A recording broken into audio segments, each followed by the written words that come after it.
Amada congregação do nosso Senhor Jesus Cristo, ao longo dos últimos meses, nós passamos os cultos matutinos refletindo sobre os fundamentos da nossa fé, o credo mais básico e antigo da igreja cristã, o credo dos apóstolos.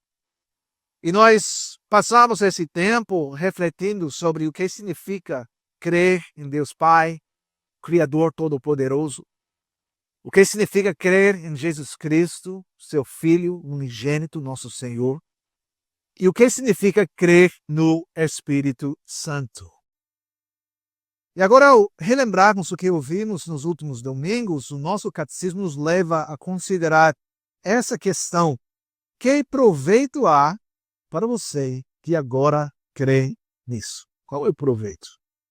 No fim das contas, qual é o sentido? Talvez seja uma forma tanto simplista de colocar a questão, mas é obviamente importante, pois se trata de aplicação prática. Como aplicamos as verdades que confessamos nos 12 artigos do Credo dos Apóstolos? Agora, cada um de nós precisa se fazer essa pergunta, porque nossa confissão é, como sempre, pessoal, concreta e objetiva, e não uma confissão de fatos brutos, uma lista de coisas em que os cristãos acreditam e que podemos guardar numa caixa em algum lugar junto com todas as outras informações que nós recebemos, que nós temos. Ao recitarmos o credo dos apóstolos, nós dizemos creio, creio, creio, e mais uma vez creio. Mas o que essa crença significa, implica? O que significa essa fé? E a primeira coisa que nós precisamos prestar atenção é o que o nosso catecismo não faz particularmente na primeira resposta desse dia do Senhor. O que o catecismo não faz? Ele não foca nossa atenção na fé em si, nem em qualquer poder inerente à fé. Que proveito há para você que agora crê nisso? A resposta nos aponta, nos direciona para Cristo e para o que Ele significa para nós. A bênção atrelada à fé é esta: em Cristo sou justo diante de Deus e herdeiro da vida eterna. Lembre-se de que quando o nosso catecismo nos apresenta o credo dos apóstolos, o catecismo faz começando com essa pergunta: o que é a verdadeira fé? Em seguida, nós confessamos o que nós devemos crer, e esse é o conteúdo do credo dos apóstolos. E agora nós precisamos considerar, tendo sido mais uma vez lembrados do conteúdo da nossa fé, a aplicação pessoal, direta. E essa aplicação nos aponta não para nós mesmos, não para a força, o poder da nossa fé, mas para o objeto da nossa fé. E esse é Cristo. Nele, em Cristo, sou justificado diante de Deus. Nele, em união com Ele, eu sou herdeiro da vida eterna. Essa é uma verdade pela qual os reformadores lutaram, pela qual muitos mártires da fé morreram. Nós somos salvos pela graça mediante a fé. Mas a nossa salvação não repousa em nós mesmos. Repousa completamente, 100% em Cristo. A nossa fé é o instrumento da nossa justificação. O que significa instrumento? Significa que não é a base, não é o fundamento da nossa justificação. E isso é algo muito importante de entender, porque significa que a nossa salvação não depende de nós mesmos. E se você enfrenta dificuldades na sua vida da fé, se percebe que sua fé vacila, que não é tão forte quanto você gostaria ser. E por causa dessa dúvida, a realidade do seu relacionamento com Deus também é afetada. Este ponto é vital. Significa que a maneira de lidar com essa dúvida, essas dúvidas, com essas lutas na nossa vida de fé, com esse pecado de fato, porque a incredulidade é pecado. Então, a solução não é mergulhar fundo em si mesmo e examinar a qualidade da sua fé. Não é perguntar, minha fé é genuína? Ou tenho algo que parece fé, mas que na verdade não é? Minha fé é forte o suficiente? Não. Essa fé é verdadeira? Autêntica? Não. A maneira que você tem que lidar com essas dúvidas, com essas questões, essas lutas, essas formas pecaminosas de pensar, não é olhar para si mesmo, mas olhar para Cristo. Você é justo diante de Deus somente através da fé verdadeira em Jesus Cristo. Sua consciência o acusa, porque você pecou contra todos os mandamentos de Deus e nunca obedeceu a todos eles.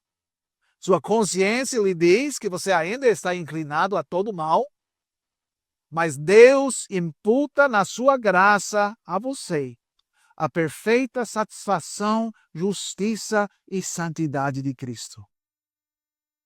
Tudo o que Ele é seu. E é seu através desse instrumento da fé. Mas eu vou enfatizar esse ponto mais uma vez, porque nós confessamos na resposta 61. Nós dizemos que somos justos pela fé, não porque nos tornamos tão agradáveis a Deus graças ao valor da nossa fé. Não. Somente a satisfação, a justiça e a santidade de Cristo são a nossa justiça diante de Deus. Mas é através da fé que nós recebemos essa justiça e fazemos dela a nossa justiça. Pense nisso. A justiça, a perfeita justiça de Cristo se torna nossa. Nós lemos em nossa leitura bíblica Gênesis capítulo 15. E lemos o relato do Senhor fazendo, confirmando a sua aliança com Abraão. E esse relato é muito importante por muitas razões, mas no contexto desse dia do Senhor, vamos nos concentrar em alguns pontos dessa passagem. Em primeiro lugar, nós encontramos o Senhor fazendo promessas a Abraão. Nós vemos o Senhor tomando a iniciativa. Ele, poderíamos dizer, ele dá o primeiro passo.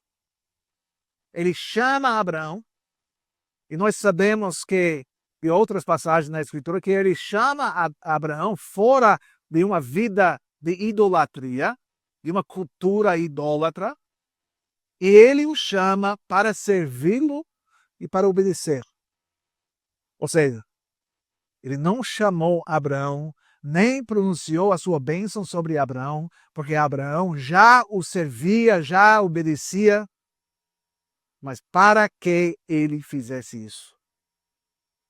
Ele faz uma aliança com Abraão.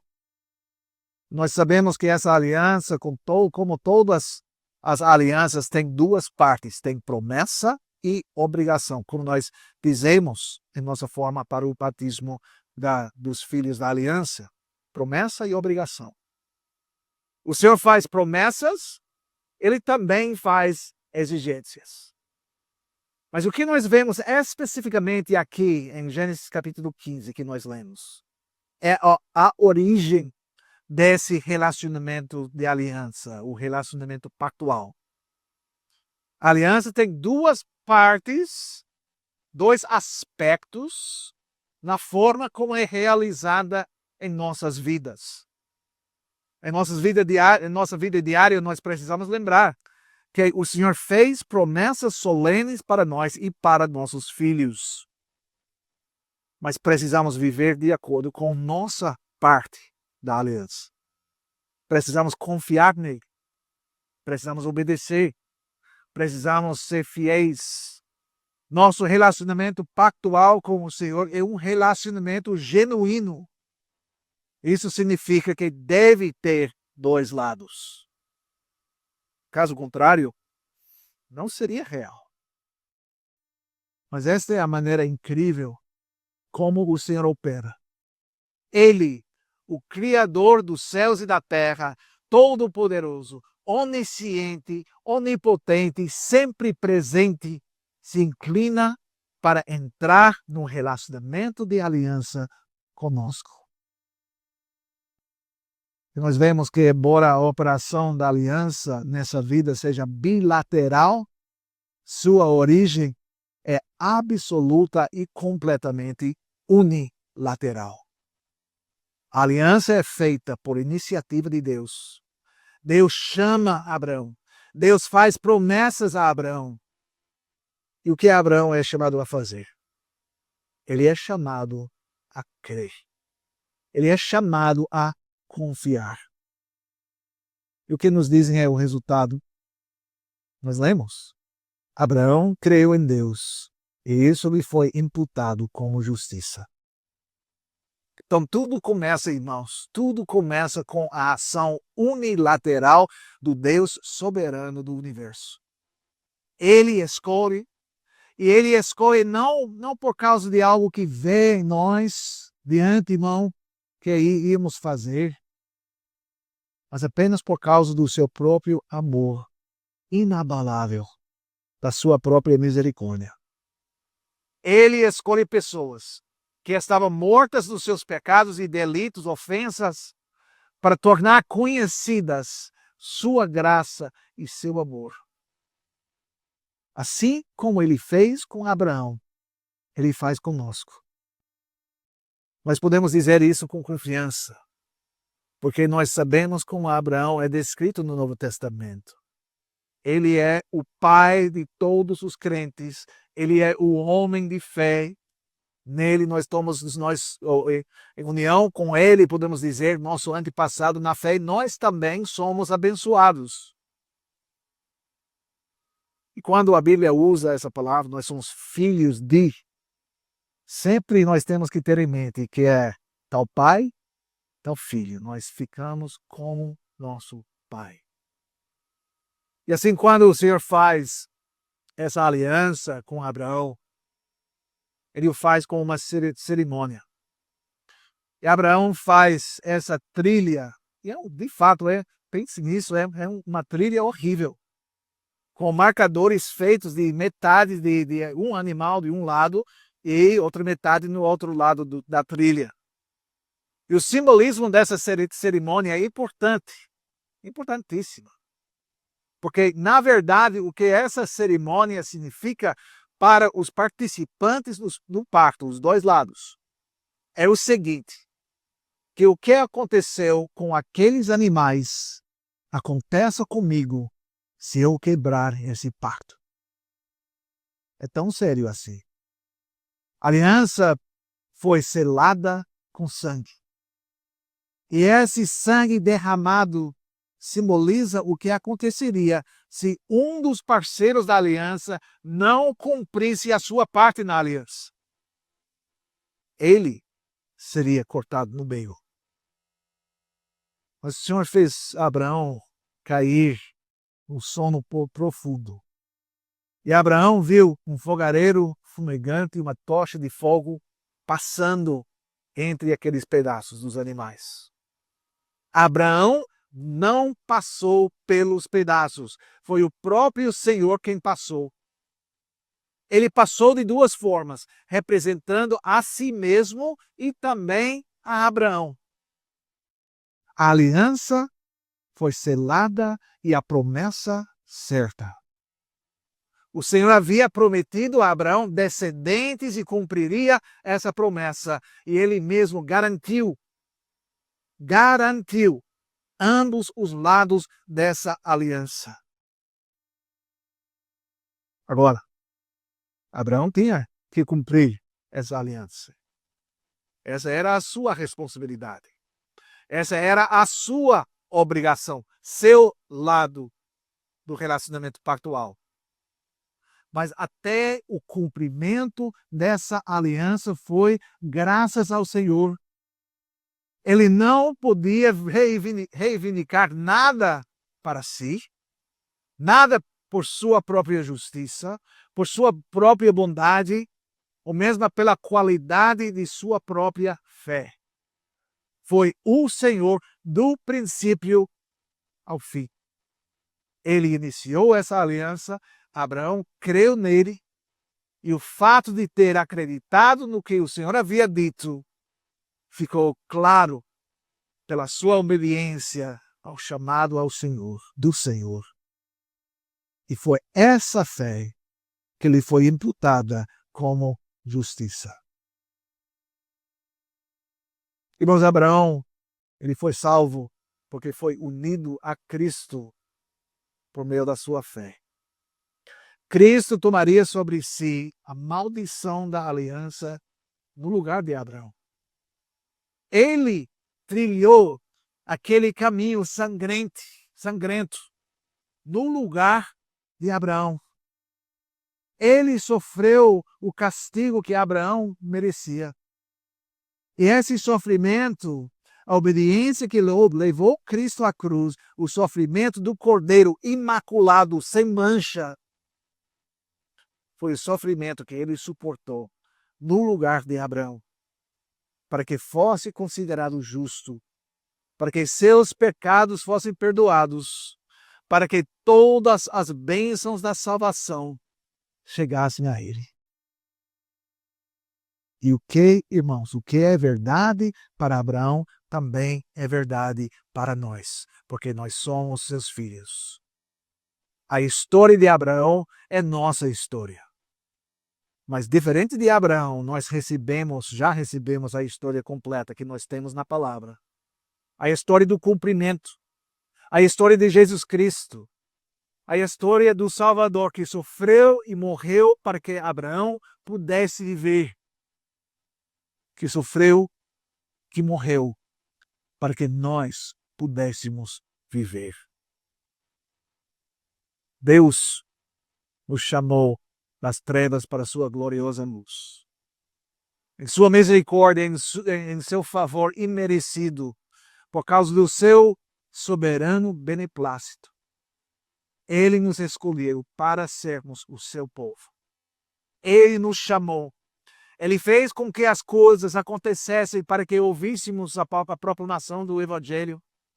Ele operou em nossos corações para que respondêssemos positivamente à proclamação do Evangelho, das boas novas, para que crescemos nessa mensagem, nessas boas novas.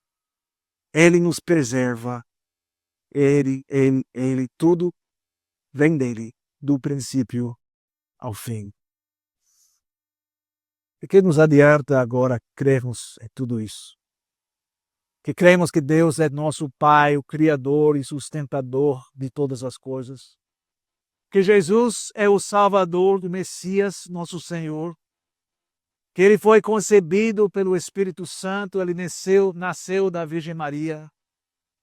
Que Ele sofreu, foi crucificado, morto, sepultado, desceu ao inferno, ressuscitou dos mortos ao terceiro dia, ascendeu aos céus e agora está sentado à direita do Pai, à destra do Pai.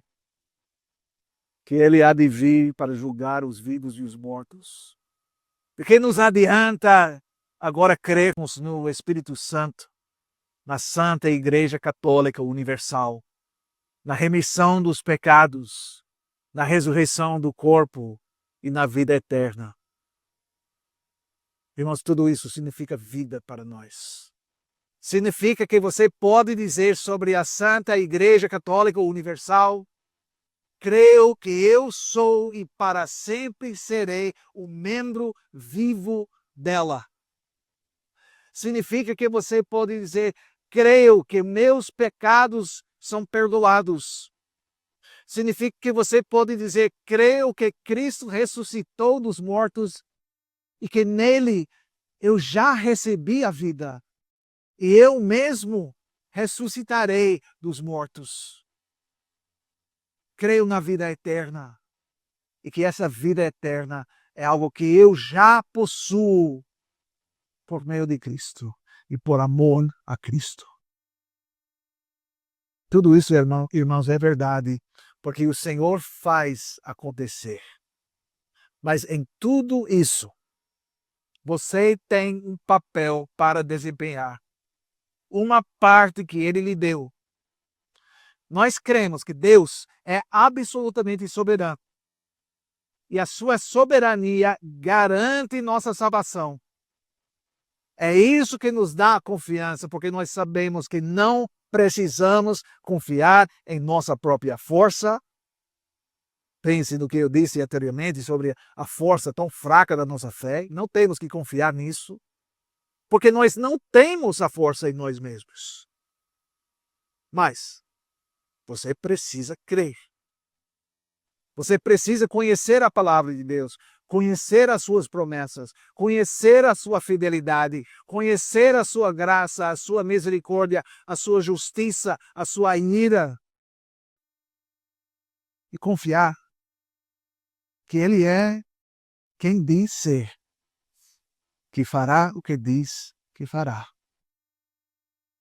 Mas não podemos, nunca podemos racionalizar a relação, o relacionamento entre a soberania de Deus e a nossa responsabilidade.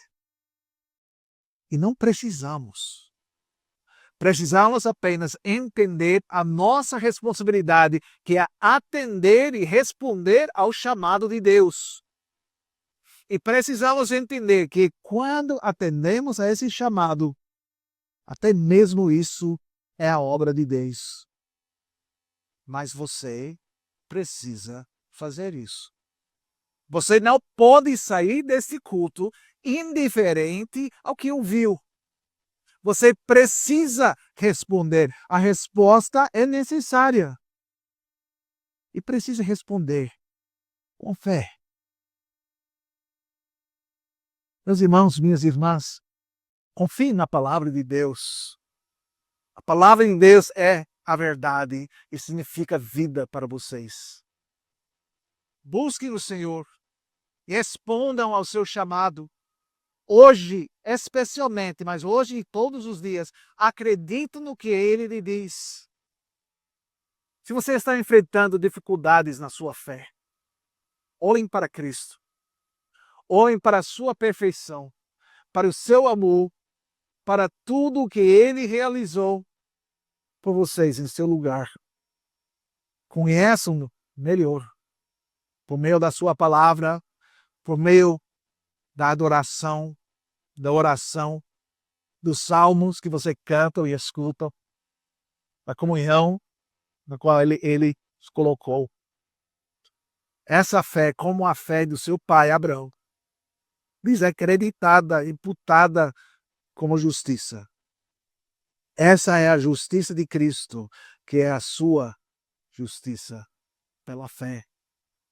Esse é o caminho da vida, o caminho para o qual vocês, mais uma vez, são chamados. Esse chamado é para se arrependerem dos seus pecados, os pecados da vontade própria, os pecados do egocentrismo, os pecados de rebeldia contra o Criador, os pecados de incredulidade, e crer nas promessas do Evangelho. Que nossa oração, para concluir, uns pelos outros, seja a mesma oração nas palavras do apóstolo Paulo, em Efésios capítulo 3, versículos 16 a 19, e vamos concluir essa mensagem com essas palavras. Vamos orar uns pelos outros, para que Deus, segundo as riquezas da sua glória, vos conceda que sejais fortalecidos com poder, mediante o seu Espírito no homem interior, para que Cristo habite pela fé nos vossos corações, a fim de que, estando arraigados e alicerçados em amor, possais compreender com todos os santos qual seja a largura e o comprimento e a altura e a profundidade, e conhecer o amor de Cristo, que excede todo o entendimento, para que sejais cheios de toda a plenitude de Deus. Amém.